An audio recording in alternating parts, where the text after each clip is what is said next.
As advertised, with the start of our time-lapse of indigo sky just outside of Seneca, Missouri, some of us had to deal with some patchy fog this morning, but once we got the sun to rise, that quickly burned away, and we just enjoyed beautiful blue skies from start to finish as we went into this evening. As far as temperatures go, we certainly did better than yesterday afternoon, where we just were mainly stuck in the lower 50s.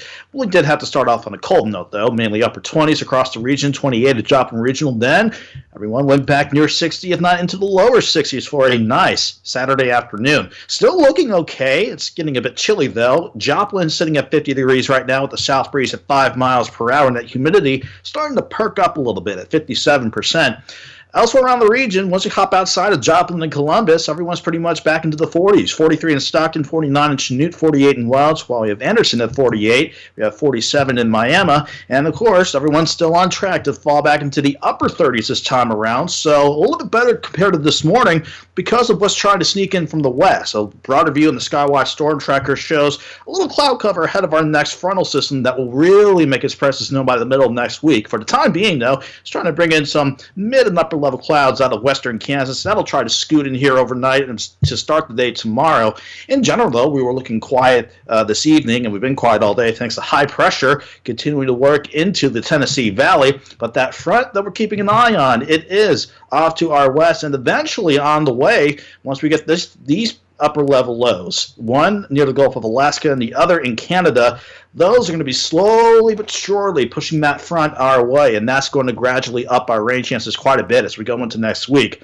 In the short term, though, we'll just keep an eye on that cloud cover that'll sneak in from the west overnight, and again, the worst that it'll do is just bring our skies back to like partly cloudy conditions, nothing to worry about falling from the skies as we go through the overnight. And again, it helps us out with temperatures. Instead of the upper 20s for lows like we saw this morning, we'll fall back into the upper 30s for tomorrow morning. We'll start around 39 degrees. Then we're going to transition from partly sunny skies to mostly sunny skies once again as we head into the afternoon. And with that southwest breeze at 5 to 15, temperatures look good. 60 by lunchtime. Joplin topping out around 64. I think everybody is fair game to go back into the mid-60s. A nice mild afternoon to enjoy to wrap up our weekend. Then the focus will be a quiet Monday. Cloud cover, though, beginning to pick up as our next front begins to work in from the west. But again, once those pairs of upper-level lows finally start to edge a little bit closer, that slow front will meander on top of us.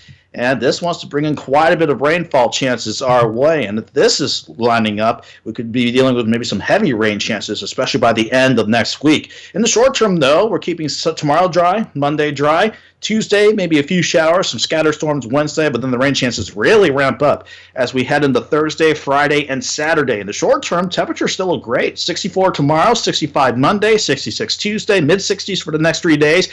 Even with the rain chances around, Mike will push highs back near 70, and eventually we'll start to cool things down by next Saturday. All right, sounds like a plan, Nick. We will check back in just a little bit.